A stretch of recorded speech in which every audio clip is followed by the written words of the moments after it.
welcome back for another episode of Something About Our 20s. I'm your host, Micaiah Davis, and today we are talking about all the feelings that we feel in our 20s with a special guest, Vanessa Misoon. So I'm just going to give a quick introduction about you and your work and what you do. So Vanessa serves as the Director of Communications and Media at Cincinnati-based Lightship Foundation, where she develops and directs communication strategies and manages media relations. Her development of their mission-focused narrative around executing social impact while pursuing profits is the cornerstone of Lightship Capital's brand identity and has been highlighted in industry publications ranging from Wall Street Journal to Business Insider. Vanessa also leads marketing communication workshops for entrepreneurs through Lightship Bootcamp. I love that. I do. Previous to joining Lightship, Vanessa led communications and content strategy at Miami-based face recognition provider, Kairos. There, she created the first public-facing guidances around the technology, co-authored pioneering social justice editorials around algorithmic bias, and led the company to recognition via features in industry publications like TechCrunch and Biometric Update, in addition to mainstream media, including New York Times and BBC. That sounded fancy as fuck. That's a lot. I don't know. You seem successful to me. Well, I have monetized the talent, everybody. You have. Well, hi, Vanessa. Hi, Micaiah. Welcome to Something About Our 20s. Thank you. How are you feeling today? I'm feeling like it's a vibe around here. Okay. I like it. Yeah. It is. It's cool here. We are here today. We are at the Frank Lloyd Wright Bolter House in Cincinnati, which is real cool. And it's beautiful here. I love the space. And you said this was built when? This house was completed in 1956. Yeah. That's a long time. Yeah. And it doesn't look like it at all. Yeah, it's cool. Well, I'm so happy to have you as a guest on the show.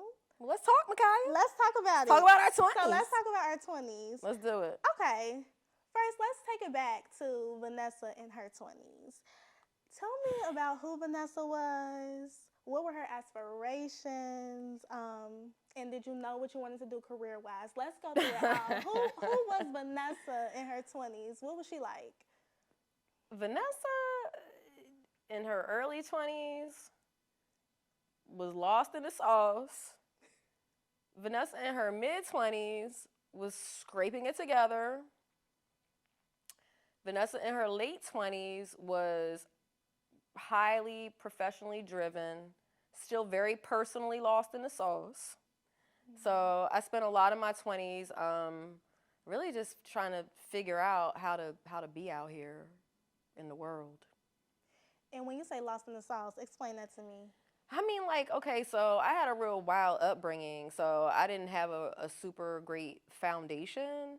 So for me, my life through my 20s was kind of like just really figuring it out, like feeling my way in the dark, low key. So, yeah. Feeling like you didn't really have any guidance. Yeah, no real guidance.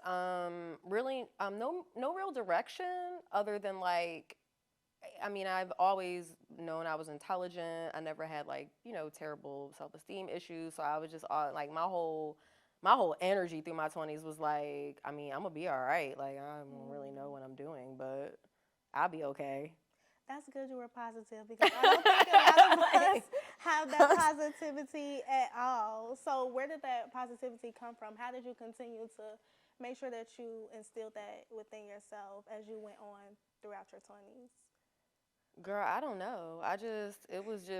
It lived inside me. Mm-hmm. I mean, I guess I had to feel that way. I wasn't, some of my friends were very, they were going to college and getting master's degrees, and I didn't go back to school full-time seriously until I was 25.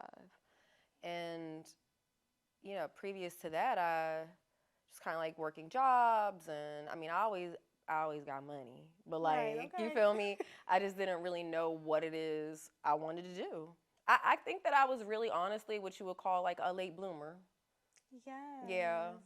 And you said you didn't really go to school until you were 25. I was 25 when I went back to school, yeah. So in our 20s, we typically compare ourselves to our friends and to other people, especially now with social media. Like, comparison is really the thief of joy. So how did you deal with seeing other people that have graduated, got their masters, and you were just starting school at 25, figuring it out. How did you get through that, seeing other people, or did it not bother you? Micaiah, I think that I just was born with this like blissful ignorance that has continued to allow me to bobble along in life completely unconcerned and unbothered by what other people are doing. So, yeah, that's like my response to that. I didn't really think too much about like what other people were doing. However, when I turned 25, I started to feel this like urgency. Like, oh my God, like I'm gonna be 30, right? Yeah. We talked about that. Like, Yes. you feel that when you turn 25, all of a sudden, 30 becomes so real and close. And you start to panic a little bit. Like, okay, what's my direction? Like, what am I doing? And that caused me personally to make some very like permanent choices around some very temporary situations. We won't even get into all that, but like, I feel like the moral of the story is like, it's the devil, dude. Like, don't let it get you. That pressure that you feel at 25 it's the devil, bro. Don't let it take you down, Micaiah. The devil don't is let coming it get for you. me. The devil is coming So, for me. don't fucking let it get you. Yeah, and we were just talking about this. So I told everyone I just turned 25 in October. And I've been feeling internally, I've been freaking out. Like, it's just too much too soon. The pressure, I could feel it. And I've seen other people talk about it too, about turning 25 and how, like, okay, Yeah. it's time to really, let's get it going. Like, Yeah. the life choices that I'm making, it seems more serious now. Like, 25 is a little bit too serious for me. And I don't feel like I've stepped into the, oh, I'm an adult yet. Like, internally, I don't feel that yet. I feel like I'm getting there, but 25 makes it feel like I should be like, yeah, I'm Don't feel that pressure. Because let's start here. You turn 25 and you think, oh my God, I'm about to be 30. I'm going to be 30 soon. I'm going to be 30 soon. Let's talk about that. 30 is still young as shit. It is. But to someone 20, 30 is not young. To 20, when you're 25, because you thought that 30 is like low-key old, you're like, oh shit, I'm finna be 30. 30 is very young, okay? Like, if you're literally just getting your life started at 30, that's okay too. Yeah, I feel like the pressure of it all, the pressure of your mid-20s is something that I would like for y'all to just be like, the devil is a lie. No, the devil's a lie. I'm still young as shit. Yeah. Figuring it out. That's okay. We also discussed stay home with your people if you can. For as long as you can. That's a big one. That's a big one because I feel like there's this thing when we get a little older, we want to move out so fast. Now, I still live at home. A lot of people have moved out because they feel staying at home in your 20s, why am I doing that? But I think you should save your money for as long as you can. I agree wholeheartedly. If your home situation is healthy, not toxic or dysfunctional, I know that it low-key sucks sometimes because, like, you want to have your own space and you want to do what you want to do. And when you're at home or you're with your people, like, you have to follow, like, their rules low-key. Like, and that's irritating. But when we talk about goals, right? When you talk about 30, imagine you're 30 and you've just been saving your money your whole 20s. You got it. You feel me? And then you could just, like, move out and live your whole actual life and not be out here like scrambling and struggling. And I think it's a stigma that comes with people that still live at home in their late 20s. Like, say you're 29 and you tell somebody you live at home, they're like, dang, you still live at home? Why is that a problem? That's a ridiculous Why are we narrative. making that a thing? That is a ridiculous narrative that is very American. It is. It's very American. It is. Yeah, most people in other cultures don't subscribe to that. They stay home actually till they, like, get married a lot of times. That could be 33, 35, like, yeah, and, like, no one thinks anything of it. So that's very American and very stupid as far as I'm concerned. It is. I think it's stupid too. I think people should just do what's best for them. Yes, absolutely, yes. So what were your aspirations when you were in your 20s? I know you said you were figuring it all out. Did you know what you wanted to do? I think I was very focused on getting money. Yes. I As really we just all don't are. even know what I hate to sound like No. a rap song from the 90's, but like that was my focus. I was focused on figuring out ways to earn money, saving money.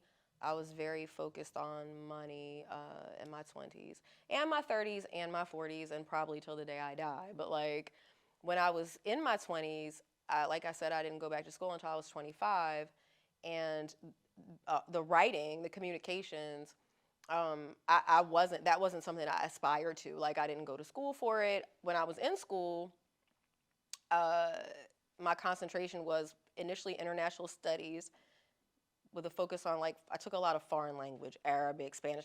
I just am like interested in a bunch of shit like that. So mostly for school for me was less about like, I have this end goal of this is what I'm gonna do, and more about like, these are the things I'm interested in, so this is what I'm gonna study. So you said that you went back to school at the age of 25. I did. Tell me about your goal for going back to school. What made you want to go back? So we talked about the pressure at the halfway point in your 20s, right? So I was working a really good job. My first husband, I was working for his mom. She had an early intervention agency, and I was doing like case management for her. Pause. Okay. What age did you get married? The first time I was married, I was 22. Okay.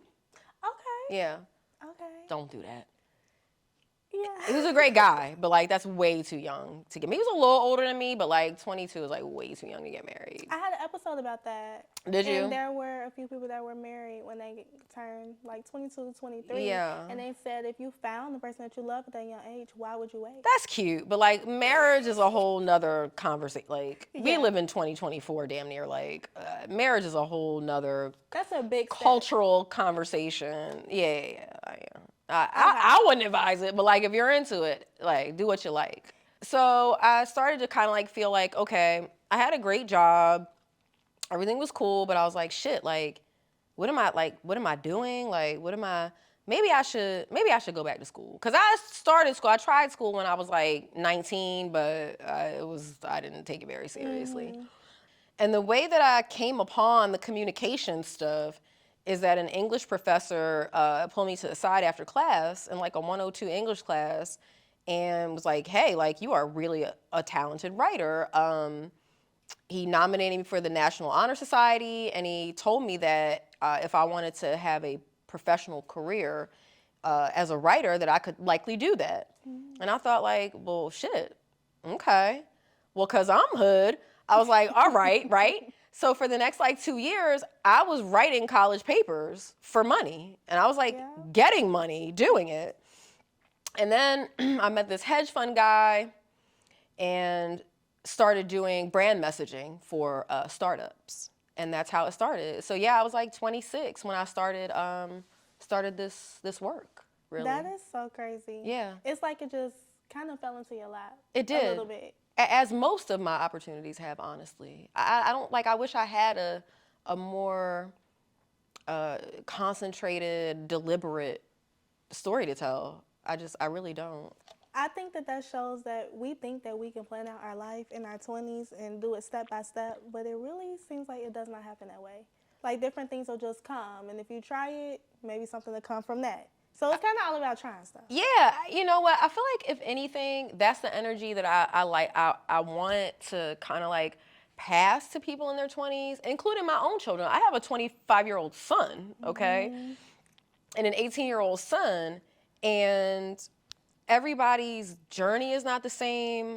You just got to do what works for you. Listen, I love, appreciate, admire, and have a great deal of respect for people in their 20s or people out of high school, people in their 20s who are like, I want to be this. And this is the road to that. Yes. And this is what I'm going to do to get there. And I have these goals and I'm achieving them. I'm like, well, shit, like, yeah to that, right? I wish. Yeah, but like, that is not my life in my 20s. That was not my life in my 30s. That is not my life in my 40s. And I can't see that ever being my life. So I just, I guess I just live in the spirit of like, I'm gonna be all right. The opportunity is gonna come. I'm like a shark, but I just keep moving. And what's for me is gonna find me. and What's not, it, wasn't meant. period. I live for that. And I don't think I asked you your age. So how old are you? I'm 45 Okay. years old. And don't look it. Yes, well, thank you. So a lot of people say something clicks when you turn 25. Can you think of one thing that you started to think differently about as you entered your mid or late 20s? And this can be for friendships, relationships, self-work, anything. Why you think? I can point mine out. Yes. I think since I just turned 25, I'm kind of like super big on boundaries now. Okay. I don't feel like I had any. Not one. Yeah. And I thought I did. Like, I used to walk around saying, oh, no, like, I have boundaries. I never had one. And I think I'm learning that now because I'm paying attention to the way that people treat me. That goes for relationships and friendships. And now I'm like, I don't like that. Yeah. And I'm kind of trying to stand on that. So I'm thinking differently about what I'm putting up with, if that makes sense. I love that for you. Yeah, it's a process. Boundaries hard, but I'm trying. I love that for you. I will say this. Because I was 25 20 years ago, okay, you have to think of how things have changed culturally since then. And there have been a lot of changes. I mean, you just talk about like social media, the internet. I feel like there's just so much more information available to everybody, like self-help and you know what I mean, like boundary. Bad information too. Yeah, all the information, the good stuff, the bad stuff, all of it. I just don't.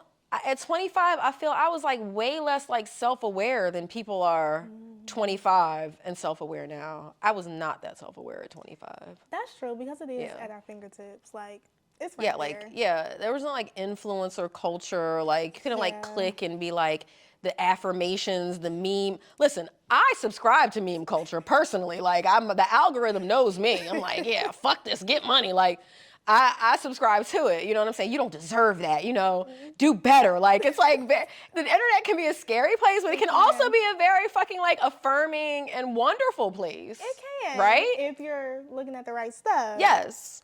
Yes. So I just feel like I was not at all as self-aware as most people I find now that are in their 20s. I will say that. So let's get into dating. Dating is a big part of our 20s.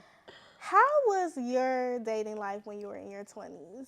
Busy. Okay. Roster. Yeah. I had a roster, a couple of husbands. I was doing a lot in my 20s.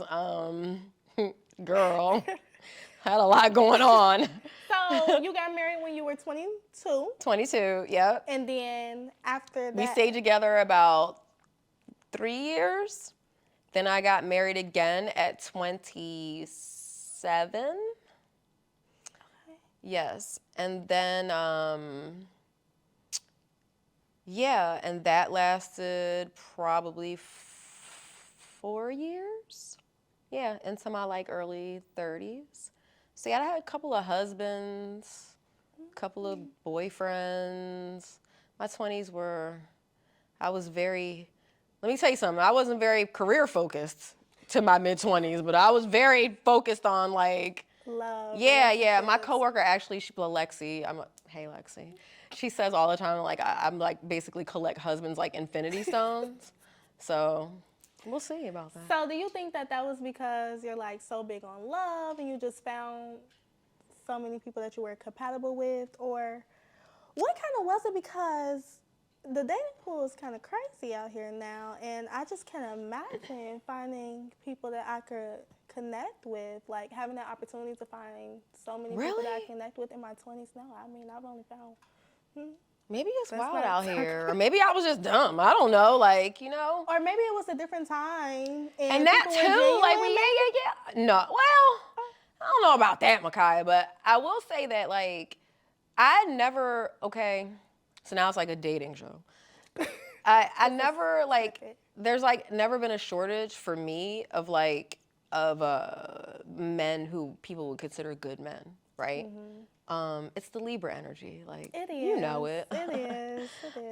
So honestly, you know, I had a real like kind of rough childhood and like not a very strong foundation. So I was just always like, yeah, like, okay, You know, I'm married twice in my 20s, but I mean, I certainly didn't marry every man who wanted to marry me in my 20s, Right. right? So, yeah, I had a good time of it. I don't regret any of it. If I had it to do over again, I probably would at this point be way more focused on my professional life and less on my personal life. I think that's also a pressure you start to feel in your mid 20s, like partnership and Yeah. yeah, like working toward marriage, Something. or you know what I'm saying, like when you start to approach 30, or like, well, what about children, and like No. just focus on that money. So, what would you say is one thing that you learned, the Vanessa when she was dating in her 20s, and what did you learn about love in your 20s, or relationships, or men? I learned a lot. I did learn about a lot about myself in my 20s. How you were mentioning, like you learned about you're learning about boundaries. Okay, I learned about what felt right to me as love, right? Like what I considered love, what they call now, again, the internet, love Love languages. languages, yes. What are your love Yes. languages, right? So I Yeah. learned a lot about my love languages through my marriages and through my 20s. Yeah. So, what advice would you give to those dating right now? Learn your love languages. Okay? If you love a lot of attention, right? Don't be with someone who you have to shake Give down it for up. that. Yeah, a nonchalant Yeah. person. If you like cash gifts, Okay. don't be with someone who's broke. Yeah. And don't be with someone whose money has money and is stingy. So don't settle. Don't settle. Every like single thing that. you want, and I'm gonna say this, in my 40s, and I learned this in my 30s, right? My mid 30s. Just say what you want. Say what you want, because I live by this. The worst thing anyone can say to you is no. Then what? That's professionally, that's personally, that's my whole life I live like that. If I want something, it doesn't matter how absurd it is, right? What's somebody gonna say? When I first started, I was in my late 20s when I started billing at $100 an hour, right? That seemed like crazy to me in my late 20s. Like, shit, are people gonna pay me 100? Like, are they gonna pay me $100 an hour? So the first time a client wanted to, retain me, and I thought, like, okay, I'm gonna do it. Like, I was scared, right? Because that's the thing too, professionally, when you're young, like Yes, you're scared to learning ask for professional anything. boundaries. You're scared to speak Yes. up. Yes. Yes, yes, that's a thing. So I was like scared, and I was like, oh my God, like they're gonna be like, are you fucking crazy? I'm not giving you that, right? So I'll never forget that first client. I said, my rate is $100 an hour, and they were like, fantastic. And ever since, professionally, personally, I say what I want. And when you say what you want and you're out front about what you want, then you're either gonna get it or you're not. But in either case, you won. So Yeah. yeah. So when you're in your 20s, don't be so scared. You're a little scared of older people in your 20s a little bit, right? It's like I don't know if it's an intimidation thing. I don't think it's that. I think it's just when you interact with someone who's older, it's like people try to little girl you or little boy you, or if it's a guy. So it's kind of like this anxiousness that comes with it when speaking to someone who's older, because it's assumed that they have more wisdom. Yeah, So. that's it. It's not fear, it's anxiety. Yes, I think that's what it is for sure. It is. Especially in professionally. Yes. Negotiating and all of that stuff, Yes. when it comes to talking about money and all of those things and advocating for yourself, it's hard. No, be respectful, but know your worth. That's like another thing. I feel like sometimes a lot of older people will like be low-key hateful toward younger people. That's a thing. I don't like that. Yeah. Instead of being open. Yeah, and instead of helping and like and forming like friendships and relationships with younger people, they're low-key standoffish, especially amongst women, but that's a whole nother podcast, honey. It is, for sure, because there's layers to that. Many. So yeah. So we're going to play a quick little game. Okay. Fill in the blank. Okay. I can't believe I blank when I was in my 20s. Got married so many times. Go ahead. I I wish I would have blank in my 20s. Appreciated and enjoyed being so youthful. Yes. Yeah. Cause I think I'm looking back at 21-year-old me, and I'm like, I should have soaked in the moment when You I never was. get that back. Now I'm gonna soak. You never it get in. that back. And that never ends either, because right now I'm 45 and I'm not, when I was 25, I was worried about being 30. When I was 35, I didn't feel as much pressure at 35 as I did at 25, but I still was like, oh fuck, I'm like coming up on 40, like blah, blah, blah, blah, blah. Now at 45, I'm like, I will never be this young again. I will never be this hot again. Okay. I'm not spending time thinking about what's happening 5 years from now. I'm just not. I'm here, I'm in the moment, and that's where it's at. So you're 25 right now, be 25. Don't think about being 30. Don't think about that. You're 25, be 25. Live in 25. Okay, next.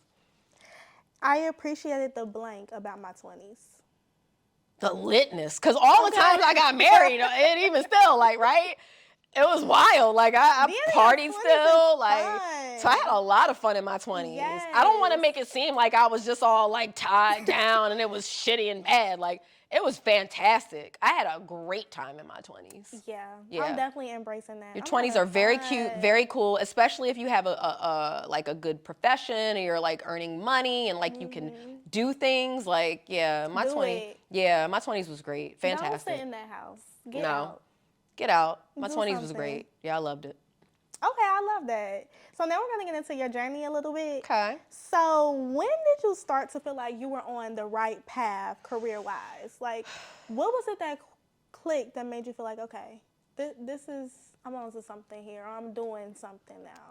That opportunity that I got at around 27. That opportunity I got around 27. I loved the work. I still love the work. I mean, I do a lot more than that now, but I still love working with entrepreneurs and helping them like develop their brand messaging. We do a lot of that at Lightship, especially with the portfolio companies. I really do love that work. I'm gonna tell you what, I didn't stop feeling like I was faking it till I made it, until I was like well into my 30s. I don't know. Really? Remember what I'm telling you? Like, I feel like it just never stops. Like, there's no point for me, and I'm like off topic maybe, but like there was, you feel in your 20s like there's some magic age where you're like maybe 35, where you're like, I'm an adult. Yes. I know how to adult. I know all the things. I'm not confused anymore. I'm not lost anymore. That's false. I don't want to discourage anyone or be like a Debbie Downer, because it's not a downer, right? It's not negative. You're constantly learning, constantly growing. So at 25, I was like, well, shit, what am I gonna do about 30? I don't know how to be 30. At 45, I'm like, I don't fucking know how to be 50. The difference is, I'm not worried about that shit. I'm just like, I'm here, right now, making what I consider to be good choices about my finances, because that's where it's at. Whatever you're doing personally, fuck it up, okay? Whatever, you can rebound from it. With that money. Monetize a skill, save some money if you can, focus, don't fuck that up. Anything else can be negotiated, honestly, and will. And I'd feel real sad and scared right now if I was like sitting here broke and fucked up. Okay? I would be too. Yes. You feel me? But I think to your point, like in our 20s, we're thinking that the constant question of when am I gonna figure it out or have it all together, it just doesn't end. I don't know, honey. I'm 45. Somebody I don't know. tell me. Does it? Because I thought it was gonna end No. when I hit 30 or something, but it keeps going. I don't know. Talk to somebody else 45 maybe. I don't, I'm still scrambled eggs out here. I'm still trying to figure it out. I don't know. Listen, these men, I still don't know. I've had several husbands at this point. I still don't know how to spot a fake sometimes. I thought it gets a little better when you get a little, I don't know. I don't know either. So I don't know. It's kind of rough out I'm not here. qualified to answer that question, Micaiah. I don't know. there's like this pressure also, particularly for people in their 20s, and I know it's coming from my son, that if you don't have money and you're not like buying designer things, Oh my God, I hate that. yeah, It's a thing. it's real pressure. It's a thing. And I don't know if it came from social media. Yes. I don't know where it came from. It came from music and social media. Yes. We're in our 20s. Like, everybody doesn't have designer. If you do, wonderful. I love that for you. But everybody doesn't have it. And I think as far as, like, dating goes, it's like a thing where girls expect for a guy to get them some designer. I don't know. Yes. I'm not expecting that. Yeah. Because let's be real. I think that pressure causes a lot of young men to, do illegal shit. Feel like they gotta have it. Yeah, yeah. And that, I mean, and I can't, I'm not a man, so I don't ever presume to speak to young men, but like, I would say that pressure also is absurd. It is. And don't succumb to it. Because how am I expecting a Chanel bag from my man? From someone 26. Let's be real. Yeah. I can't even get myself a Chanel bag right now. It's going to come.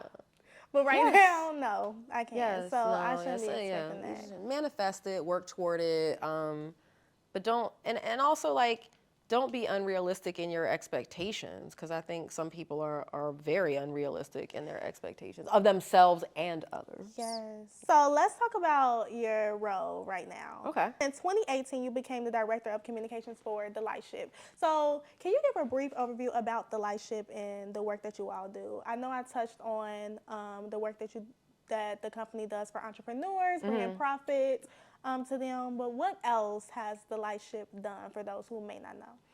Lightship Foundation is like an incredible organization based here in Cincinnati that really does a lot for Black entrepreneurs in the tech space. The foundation runs programming, boot camps that are just education based, because we realize that a lot of us don't come from backgrounds where we come from entrepreneurs and we come from money and we come from knowing what to do or having guidance around starting businesses and raising money and things like that. So the foundation runs boot camps and accelerators that teach Black entrepreneurs basically like how to, be business owners. We have also a venture fund that invests in Black innovators and women. And then every year here in Cincinnati, let's talk about it. Black Tech Week, which is fantastic. It brings thousands of people to the city. It's a fucking vibe. Like, it is. Listen, I went this past year. I loved it. Yes. I absolutely love it. I've seen so many people, so many Black people here that I haven't seen before in like a professional space. It was fun. Yes. The panels were amazing. Loved it. It was organized. I love that you attended Black Tech Week. I did. Shout out to Ryan. But I did. And I think that everybody, if you're in any type of tech space, that you should attend Black Tech Week. Yes. And if you're not from Cincinnati, definitely travel. Because also it was in Detroit. We do Black Tech Weekends, in Detroit, which is like an abbreviated version of the larger conference in other cities. And for 2023, we went to Detroit, and that was lit too. Like, Detroit went up. Yeah. And Issa Rae was here for Black Tech Week this year. It was just, it was amazing. Yep, she was the keynote this year. Last year, it was Serena Williams. Yeah. It is so nice. Black Tech Week. I love Black Tech Week, actually. It's like my favorite thing we do. It's like one of the biggest things for the city. It is. Oh, and we just recently announced that we're going to be staying in the city of Cincinnati for 3 years at least. Oh, I love that. Girl, the mayor was there and everything. Okay. That's exciting. Yeah, it was very cute. I can't wait. I love Black Tech Week here in Cincinnati.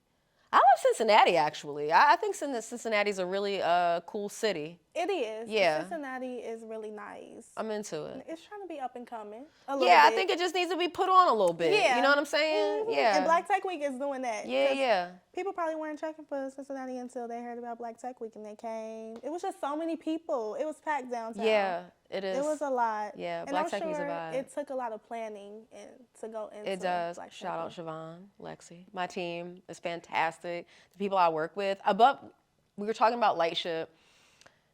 all of the fantastic work we do is really just driven by an incredible team. Like we're like not a large team, but the company culture is just like top tier. I love it. I'll never leave. I love that. Honestly, yeah, I love it. And I love that the work that you all do with entrepreneurs, because I know I've had a lot of entrepreneurs on my show as guests, and people don't think that there's a lot of money out there for them. Oh no, yeah, but that's you not have true. you have to find it. It's it's leveraging a network, okay? And that's a large part of what Lightship does, and that is what Black Tech Week is really about. It's networking. Yeah.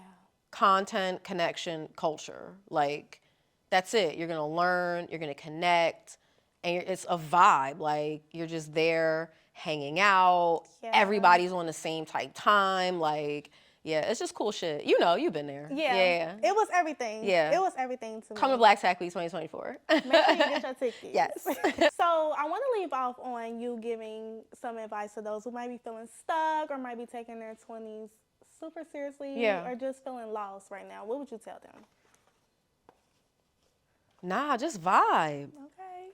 just vibe. Like, you know, identify something you're good at and monetize it. That's my first advice to anyone in their 20s, right? Just think, what are you good at? Can you make some money at it? Cool, right? Monetize a talent and just, yeah, like, just ride with it. Don't think too hard about it.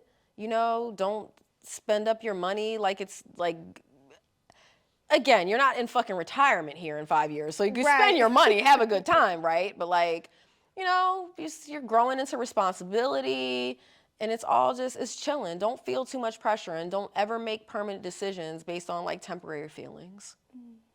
Yeah. I love that. Yeah. I loved having this conversation with you as well to talk about our 20s.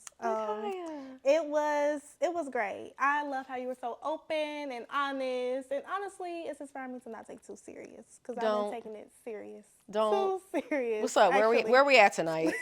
Right. But thank you so much. I really appreciate you being a guest on Something About Our 20s. Well, thank you for having me. I had a good time. Thank you. It was fun. That's a wrap.